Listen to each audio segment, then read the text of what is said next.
Welcome to today's deep dive. So imagine you've got a smoke alarm blaring in your kitchen. Oh, bad. Right, it's totally deafening.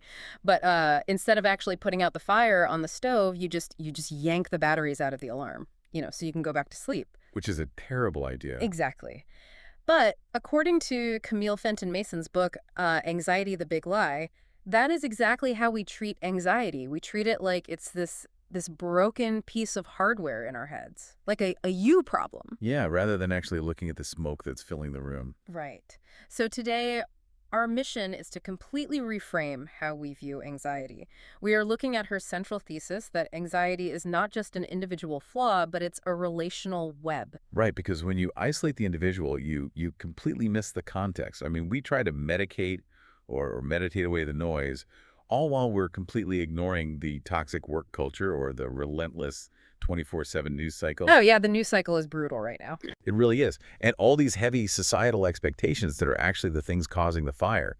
Your brain is reacting exactly as it should to an environment that constantly threatens your security. Or questions your worth, right? Exactly. The mechanism isn't malfunctioning, it's actually working perfectly. Okay, so if the workplace and modern society are the smoke, where did we first learn how to process these threats?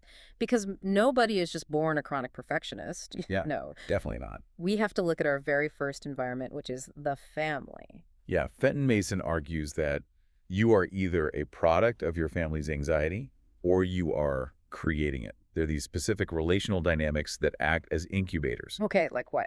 Well, take what she calls the eggshell walking Olympics. Oh, I love that term. That's where everyone is constantly tiptoeing around to avoid triggering someone's unpredictable mood, right? Yes, exactly. And let's look at what that actually does to a person biologically.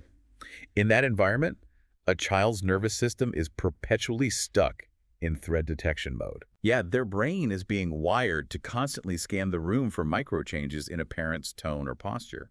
They aren't just feeling anxious. Their nervous system is literally adapting to survive a highly volatile space. That makes so much sense. And she also talks about the perfectionism pageant. Right, where love feels entirely transactional based on achievement. Mm. So mistakes aren't just errors, they are catastrophic threats to attachment. I mean, that sounds exhausting. But let me push back on one of the other family dynamics she brings up, the helicopter parent, Oh, yes. because we all know the type.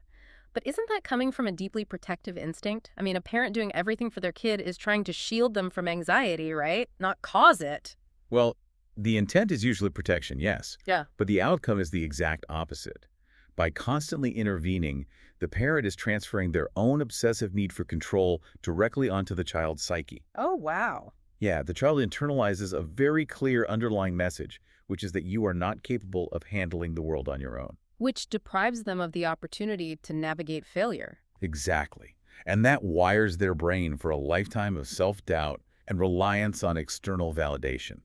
I've got to be honest, looking at it this way feels a bit paralyzing. How so? Well, if my anxiety is caused by my boss's unrealistic deadlines today and how my parents wired my threat detection system 30 years ago, I mean, I'm doomed. Right, it feels overwhelming. Yeah, I don't have a time machine to fix my childhood. And I definitely cannot single-handedly fix corporate America. It sounds like a trap, I know. But recognizing this relational web is actually the book's biggest silver lining. Really? How is that a silver lining? Because when you think the problem is just your broken brain, you feel like you have to fix your entire mind all at once.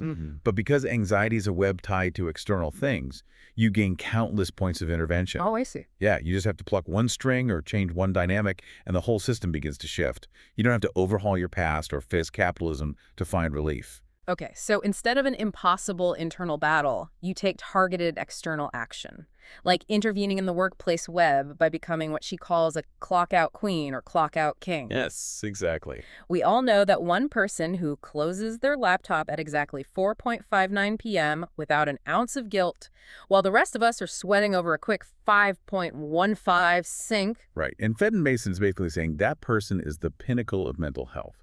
Are they really, though? They absolutely are, because they are establishing a hard boundary in the web.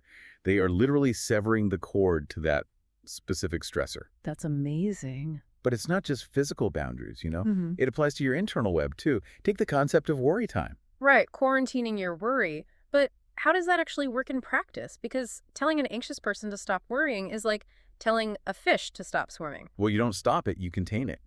You give yourself a dedicated 15 minutes a day to stress about everything. Just 15 minutes. Yeah. Write it down, panic, pace the room. But outside of that window, when a frantic thought pops up, you mentally categorize it and say, I will deal with this at 4:00 p.m. Oh, I like that.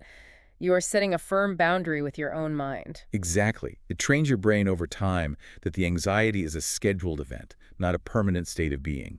You change how you relate to the stressor, rather than desperately trying to numb it. So for everyone out there listening, trying to manage that crushing feeling of being completely overwhelmed, the main takeaway is this. You aren't broken. No, you are a highly attuned sensor reacting to complex and often broken systems. And if our anxiety is actually a highly functioning sensor alerting us to toxic relationships, environments, and unsustainable societal expectations, It often is. then maybe we need to stop trying to quietly cure the alarm and instead start demanding better systems, something to chew on the next time you feel the panic creeping in. Well